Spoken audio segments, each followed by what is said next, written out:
schéma est très clair. Oui. Dans la tête des gens de l'Alliance pour la République. xam nañ fi ñu jëm. ñoom xam nañ li ñu bëgg a def ak ni ñu koy def. maintenant l'aspect reddition des comptes avec ces chiffres c'est du sensationnel. C'est toujours dans le populisme. C'est toujours toucher le sentiment des Sénégalais. Et sàcc nañ 114 milliards moom ngay dégg ci grand place yi. sàcc nañ 512 milliards moom ngay dégg ci grand place yi. C'est-à-dire ils veulent animer le débat politique de bas étage dans les grandes places. C'est-à-dire au lieu que ñu ñaax askanu Sénégal ñu jóg dem uti lu ñu defi dañ leen di dëj ci taatu garab yi pour ñu waxtaane li fi nekkoon démb. Maintenant cette situation de reddition des comptes c'est un couteau à double tranchant. su yëpp demee comme Lat Diop ils seront des perdants et si ça finit comme Lat Diop ils seront des perdants parce que Sénégalais yi dañ leen di jàppee ni dañuy defuñu woon reddition des comptes mais règlement de compte lañ def parce que le sensationnel moo fi ëpp fuuf c'est-à-dire les mises en accusation bi nga xam ni moom la parquet bi di def moo ëpp doole fuuf c'est-à-dire da nga koy déglu da ngay dégg mise en accusation yi dégg chiffres yi. Non, attends, doo leen baal c'est responsable. Même scénario que Karim Wade. Oui, les mises en accusation. Faut gis ci seen situation Karim Wade faut gis au fil in fine loo ci gis la montagne a accouché d'une souris in fine est-ce que tu comprends donc de telles situations da nga ci war a jàng yow mais pas nga bañ a utiliser da nga waroo utiliser la réduction des comptes comme des situations politiques te pouvant permettre de gagner des points politiques. Parce que ça entre dans l'ordre normal des choses wax na ko la réduction des comptes entre dans l'ordre normal des choses est-ce que tu comprends li ma gën a neex ci wax ji mooy APR nee nañ ku sàcc alalu réew mi nañ la tëj te la réduction des comptes les éléments ñoom ñoo ko créé pôle financier ñoo jël enrichissement illicite def ko OFNAC je me rappelle du fameux discours du président Macky Sall CREI yi pour ñu fi nekkoon la les gens de Wade l'OFNAC c'est pour vous. Pourquoi il dit l'OFNAC c'est pour vous parce que dafa jël enregistrement illicite dugal ci biir OFNAC pour que nit ñi mën a dénoncer suba que ministre bi su defee naka su dul noonu mu ñëw mettre en place pôle judiciaire financière jël affaire yi teg donc tous les mécanismes pour permettre à un pouvoir de poursuivre les délinquants financiers Macky Sall la ko teg donc le pouvoir de Macky Sall moo ko tegoon fii au Sénégal donc y a rien de nouveau. donc par conséquent suñ ci liñ ci war a jàngat mooy. ñoom suñ ko bañee ñoom en tant que parti politique APR suñ ko bañee la réduction des comptes ça veut dire que ba koy Macky Sall di teg nanguwuñu ko woon mais ils l'ont accepté tout en sachant tout en disant que lii daf fi war a des pour que suba ku fi jógee ñu defal la lii en même temps donc la réduction des comptes ça entre dans l'ordonnement des choses maintenant li gën a neex ils ne sont pas tombés dans le travers des chiffres c'est important politiquement aussi parce que suñuy def analyse dañuy xool côté boobu politiquement aussi suñ ci tombé woon wax na ko ils vont faire l'affaire du Pastef parce que dañuy toog ci débat bi sàcc na 114 milliards sàccul 114 milliards sans preuve te pourtant dañuy fàtte ni c'est une mise en accusation présomption d'innocence moo fi taxaw et le débat politique ne doit pas être ce débat-là oui ils ont été élus pour une réduction des comptes mais ils ont été élus pour faire un pays avec un programme bien établi. C'est-à-dire suñu continuer ci dynamique bi ils feront 3 ans ci lii rek la ñuy nekk maintenant qu'en est-il des Sénégalais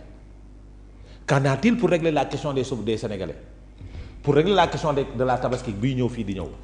pour régler la question de la sûreté du carburant pour régler la question de la sûreté de l'électricité qu'en est-il de tout ça yan acte la ñu poser pour mën a régler situation bi yëpp parce que depuis plus d'1 an ils sont dans la réduction des comptes ils sont dans le populisme de chiffres ils sont dans ça parce que saa yoo xëyee suba presse bi loolu la ñuy jaay xam nga lan la cette campagne de déstabilisation de l'Alliance pour la République la ñu nekk maintenant jëluñu en ligne de mire jëluñu en compte que l'APR n'est pas dans ça ñoom jëluñu en compte que l'APR n'est pas dans ce qu'ils sont et suñu xam nga lu leen sonal c'est dangereux pour le Pastef que APR bañ leen topp ci jeu boobu parce que APR est dans l'éveil des consciences ñoom dañ leen fal pour ñu andi résultat ñoom ñuy xeex ak Alliance pour la République pour empêcher l'APR revenir au pouvoir donc situation boobu su amee nag il faut mu am taxaw seetlu bi kan moo koy def ñii def nañ seen taxaw seetlu ba pare l'opposition def nañ taxaw seetlu ba pare mais malheureusement ñoom au pouvoir def ñu taxaw seetlu bi c'est-à-dire mooy laisser cette affaire à la justice et régler la question des Sénégalais mooy fexe ba baril pétrole bi jar $60 mu feeñ ci panier ménagère bi mooy maanaam ñu wàññi njëgu courant bi wàññi njëgu carburant bi wàññi njëgu dund bi ba Sénégalais bi mën a tabaski normalement mu feeñ dans la panier des ménagères fexe ba la question de l'emploi et de l'employabilité de la jeunesse mu bañ a nekk des slogans fexe ba wàññi train de vie de l'État pour diminuer l'endettement parce que suñu diminuer le train de vie de l'État mooy tax endettement bi mën a wàññeeku fexe ba les engagements qu'ils avaient pris dans le cadre du souverainisme et de la souveraineté ñu régler ko en si peu de temps parce que nag c'est possible wax naa la ko fii c'est possible en 18 mois on peut poser des actes allant dans le sens de régler la question de la souveraineté de ce pays-là. Voici les vrais débats.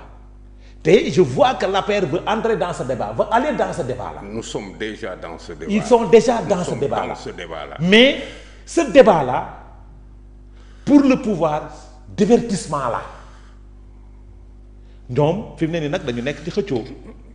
ils veulent jouer à la théâtralisation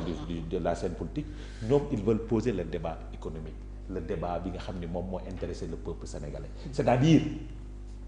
pourquoi il y a 2 jours l'État du Sénégal a emprunté 139 milliards oui. Est-ce que tu comprends te ñoom ñoo ñu doon wax foofu la nekk c'est-à-dire foofu la Alliance pour la République yóbbu débat bi mais ñoom fi ñu yóbbu débat bi mooy waa APR ay sàcc lañ déedéet du waay APR ñooy ay sàcc waa APR ay hommes politiques lañ les ministres qui sont dans ce pouvoir là ñu doon gérer ñooñu la ñu mën a accuser sàcc te ñooñu dañoo am ce qu'on appelle la présomption d'innocence balaa ñu leen di wax sàcc lañ yoon da leen di daan ba pare te ñoom APR nee nañ ku ci yoon daan nañ la tëj waaye ku ñu prouvé ne def nga. ku ñu déggoolu ma la dama ne ku ci yoon daan xam nga su la yoon daanee mooy pour yoon prouvé na ko ku ci yoon daan nañ la tëj donc ñoom nangu nañ ko accepté nañ ko déjà ça c'est à saluer. donc problème amatul ci problème waratul am niveau. maintenant nag on doit revenir vers les vrais débats du Sénégal c'est-à-dire nous sommes à 1 mois de la Tabaski nous sommes à 2 mois de la campagne agricole de l'hivernage. les jeunes ne travaillent pas. Qu'est-ce qu'il faut faire pour la jeunesse sénégalaise? Qu'est-ce qu'il faut? Nous sommes à quelques mois des examens de la fin de l'année scolaire. Quels sont les actes qui doivent être posés? Voici les questions. Pas ñu dans le travers des waaye waa ji sàcc na suñu 1000 francs oui sàcc na suñu 1000 francs nañ ko bàyyi yoon mu def liggéeyam c'est-à-dire foofu la ñuy andi ce qu'on appelle l'indépendance de notre justice. Voici des actes forts parce que souveraineté soo koy wax da ngay andi indépendance de notre justice soo ko andee. foofu lay taxaw pour ñu mën a éclairer la lanterne des Sénégalais gis nga te loolu moo doon mooy neexal débat politique bi su boobaa dokkatul nekk diw sàcc na parce que diw sàcc na ko yoon régler ça nous intéresse pas cela ne nous intéresse pas parce que manne financière bi ñu nar a récupérer à travers ces accusations là suñ ko récupérer ba def ko suñu gafaka réew ça sera important dafa war a feeñ dans la loi de finances initiale wala dans la loi de finances rectificative est-ce que tu comprends mais est-ce que ça pourra créer des emplois parce que nag ma wax askanu Sénégal fii dans le cadre de la réduction des comptes pour le compte de Macky Sall les 13 milliards yi nga xam ne moom la ñu jëlee ci ñi nga xam ne dañoo jot a dugal xaalis. cautionné moom la ñu créé ASP l'agent de sécurité de proximité le premier budget de l'agent de sécurité de proximité ci xaalis boobu la jógee. Donc cet argent bi nga xam ne dañ koy jëlee ci nit ñi ça doit servir à la population sénégalaise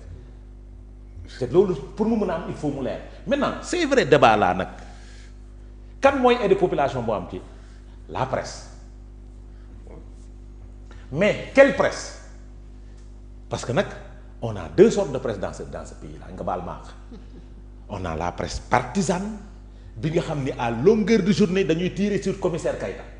dañuy tirer sur tes dividendes c'est-à-dire mooy li ngay tuddi ñoom c'est-à-dire ce sont les influenceurs entre guillemets ñoom ñooy jël information yi toog seen plateau ne diw sàcc na te soo nee diw sàcc na yaa ngi koy diffamer waa ji su la porté plainte te andi woo preuve ni sàcc na yoon da lay daan donc ak presse bi nga xam ni ils sont contre le pouvoir ils sont dans la déconstruction maintenant presse bi nga xam ne nag dañoo tëddee njaaxaanaay ñooñu ñoo war a poser ñooñu la ñu soxla ñu poser les vrais débats les vrais débats mooy les débats qui intéressent cette jeunesse sénégalaise le vrai débat c'est ces débats qui intéressent les femmes sénégalaises les ménages ce vrai débat c'est les débats qui c'est le débat qui intéresse nos ménages c'est-à-dire comment faire pour sortir le Sénégal de cette situation là mais ces débats là est-ce que ces débats arrangent le pouvoir c'est une question que je me pose parce que ça fait 1 mois quels sont les actes qui ont été posés pour régler la question de la jeunesse quels sont qu'on ne me dise pas am na un forum sur l'emploi et l'employabilité de la jeunesse mais ma wax jeunesse du Sénégal conférence ma wax jeunesse du Sénégal que le programme sur l'emploi de la jeunesse ba léegi génnagul pareegul ba léegi ça devait être finalisé le 15 avril le président avait demandé ça qu'on le pose sur la table te pareegul et ça fait rire ça fait rire approche boobu xam nga li mu leen rawee xam nga tu m'excuses hein quand suñuy wax naan par exemple